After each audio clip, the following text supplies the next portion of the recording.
வணக்கம். என் பேர் சுதன் பொன்னையா. நான் ஹோம்லைன் மிராக்கிள் ரியாலிட்டி லிமிடெட் ரியல்டாக ஒர்க் பண்ணி கொண்டிருக்கிறேன்.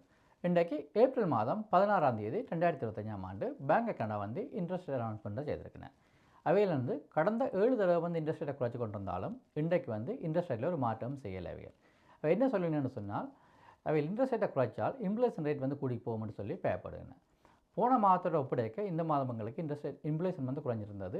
ஆனாலும் அவையில் வந்து அமெரிக்காவுக்கும் கனடாவுக்கும் இருக்கிற டெரஃப் ஒரு ஆலையும் அவையில் வந்து பயப்படணும்னு சொல்லி பொருட்கள் விலையில் வந்து கூட போகுது. அப்படி கூடினால் இன்ஃப்ளேஷன் ரேட் வந்து கூடிக்கொண்டு போகும்னு சொல்லி அதுக்காண்டி அவையில் இன்ட்ரெஸ்ட் ரேட்டில் ஒரு மாற்றம் செய்யாமல் இருக்குன்னு உங்களுக்கு எல்லாமே தெரியும். வந்து ஆல்ரெடி வந்து கனடிய எக்கனாமிக்கு ஸ்லோவாக கொண்டு இருக்குது. அன்எம்ப்ளாய்மெண்ட் ரேட் வந்து கூடிக்கொண்டு போயிருக்குது.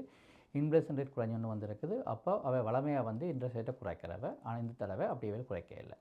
அடுத்த இன்ட்ரெஸ்ட் அனௌன்ஸ்மெண்ட் வந்து எங்களுக்கு ஜூன் மாதம் 4ஆம் தேதி 2025 இருக்குது. அப்போ பார்ப்போம் என்ன செய்ய போகிறேன்னு சொல்லி. அப்போ எங்களுக்கு வந்து கனடியன் கவர்மெண்ட்டில் ஒரு மாற்றம் வந்துடும். ஏன்னு சொன்னால் இந்த ஏப்ரல் மாதம் 28ஆம் தேதி எலெக்ஷன் இருக்குது. எலெக்ஷனுக்கு பிறகு புது கவர்மெண்ட் வரப்போகுது. அந்த கவர்மெண்ட் வந்து அதில் என்ன மாற்றத்தை செய்ய போனேன், எப்படி அந்த எக்கனாமிக்கில் கனடாக்கும் அமெரிக்காவுக்கும் என்ன ட்ரேட் வாரில் என்ன டீலிங் செய்ய போனேன்.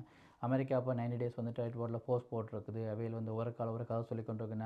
அதில் வந்து என்னென்ன மாற்றங்கள் வரப்போகுது இது எல்லாத்தையும் வச்சு ஜூன் மாதம் 4ஆம் தேதி வரப்போகுது இன்ட்ரெஸ்ட் அனௌன்ஸ்மெண்ட்டில் வந்து அவையில் வந்து இன்ட்ரெஸ்ட் ரேட்டை குறைக்கலாம், அல்ல குறைக்காம விடலாம், அல்ல கூட்டலாம். பொறுத்து வந்து பார்ப்போம் என்ன நடக்க போகுதுன்னு சொல்லி.